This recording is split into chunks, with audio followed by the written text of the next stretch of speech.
KKM sendiri umum yang harga ubat boleh meningkat sebanyak 40%.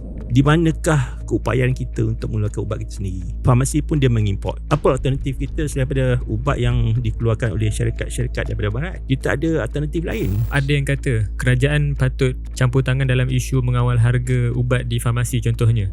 Kerajaan memanggil hospital swasta, kenapa harga naik begitu tinggi, di mana pihak hospital swasta memanggil juga pembekal-pembekal ubat ni, farmasi-farmasi dari luar negara datang, dan mereka menegaskan bahawa kalau tak ambil ubat ni, mungkin the next upgrade ubat yang dia buat tu kita tak dapat. Jadi kita mau tak mau kita terpaksa memang kena ambil dengan dia. OPR akan diumumkan. Apa pandangan doktor sendiri? Kalau sekiranya Bank Negara menaikkan kadar faedah sekarang, apa yang berlaku? Ekonomi akan demam. Orang tiba-tiba tak nak buat loan. Dah lah, construction industry dah slow down sebab harga diesel mahal. PMX mengumumkan inisiatif yang baru untuk menyokong rakyat dan pekerja khususnya pada 1 Mei yang lepas.